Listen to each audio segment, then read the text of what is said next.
후보로 확정된 다음 날 봉화마을을 찾으셨고요. 네. 노무현 정신, 지금 이 시점에 왜 절실한지 좀 이유를 듣고 싶습니다.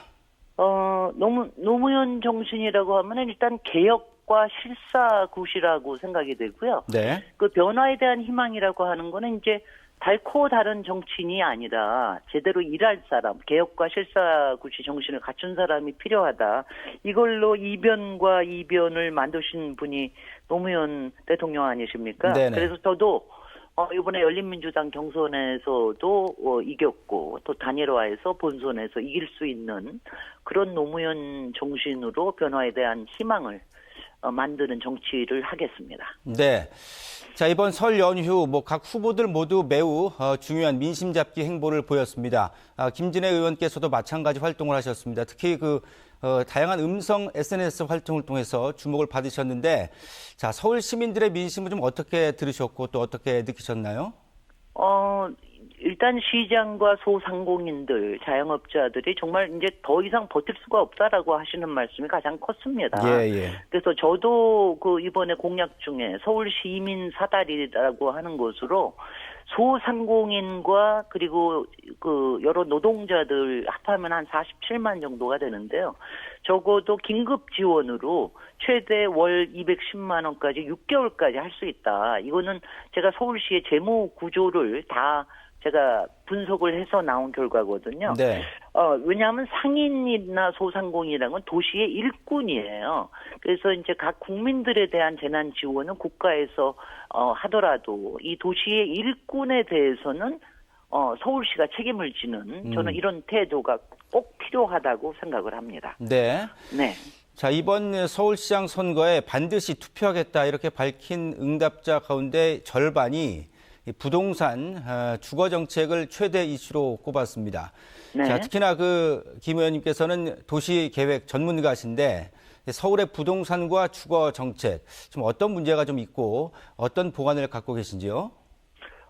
제가 이번에 진짜 개발이라고 하는 거를 큰 구호로 해서 역세권 미드타운과 공공재개발 얘기를 했는데요. 네네. 이게 이제 최근에 국토부에서도 역세권 고밀화에 대해서 방침을 내놓지 않았습니까? 예. 이 부분은 현장에서, 왜냐하면 서울시라고 하는 거는 서울시장의 역할이 굉장히 중요합니다. 도시계획을 수립하고 또 지구 지정을 하고 인허가권을 가지고 있으면서 여기에 박차도 가하고 또 불필요한 규제 완화나 이런 부분에 대해서는 고삐를 줄 수 있는, 그래서 진정하게 수요가 있는 부분에 갈 수 있게끔 하는, 그래서 공공임대와 공공인프라를 여러 가지 개발을 통해서 갖춰가고 또 도시의 복합 기능을 살리는 서울다운 서울의 진짜 개발을 제가 추진하겠습니다. 네.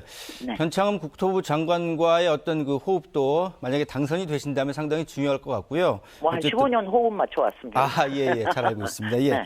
어쨌든 역세권 고밀화 정책을 정부에서 내놨기 때문에 또 관련해서 또 기대를 갖고 계신 분들이 적지 않은 것 같고요.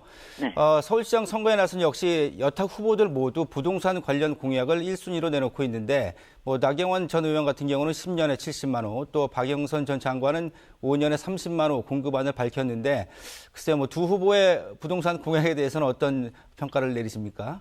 사실은 안철수 후보가 가장 황당무계한 걸 발표했는데요. 지금 네. 5년 동안 75만 호. 이거는 저희가 주택 200만 원을 짓던 1990년대에도 못했던 겁니다. 연간 15만 원이니까. 근데 박영선 후보도 솔직히 땅에 대해서 잘 모르고요. 이걸 30만 원을 반값 아파트로 할 만큼 그렇게 땅이 있지도 않고, 나경원 후보도 임대에 대해서, 공공자가에 대해서 하는 부분이 현실을 전혀 모르고 있어서 저는 현실적으로 지금 서울이 한 8만 호를 짓고 있는데요.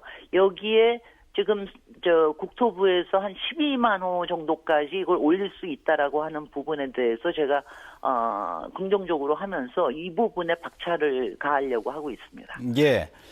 자, 그런데 이제 다수의 우려는 이번 서울시장이 이제 당선돼도 임기가 1년 남짓에 불과하다, 이런 부분입니다.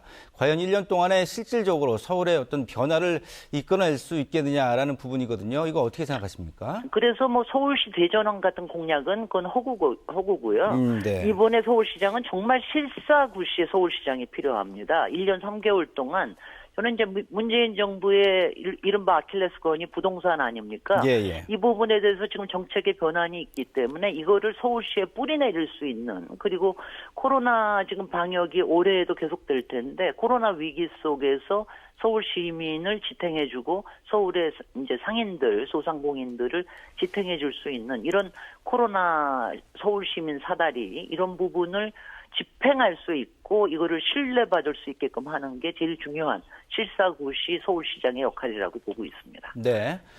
자, 이제 남은 일정 가운데 주목이 되는 부분은 결국 단일화입니다. 여야 모두 마찬가지인데, 자, 이 김 후보께서 민주당은 10년 전 박원순, 박영선 단일화 성공 모델을 복귀해야 된다 이런 말씀을 또 하셨거든요. 미루어 짐작은 가능합니다만 구체적으로 좀 어떤 의미가 추가될까요? 10년 전에 성공했던 거는 굉장히 공정한 경선 룰을 가지고 단일화를 했어요. 네. 그때 이제 국민선거인단 투표도 있었고요.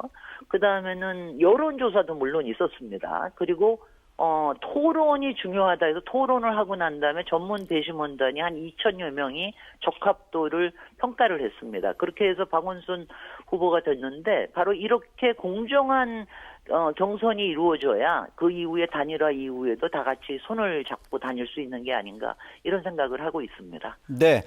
자, 시간 관계상 오늘 말씀 여기까지 듣도록 하겠습니다. 지금까지 김진애 고맙습니다. 열린민주당 서울시장 후보와 말씀 나눴습니다. 고맙습니다. 네, 고맙습니다. 네, 고맙습니다.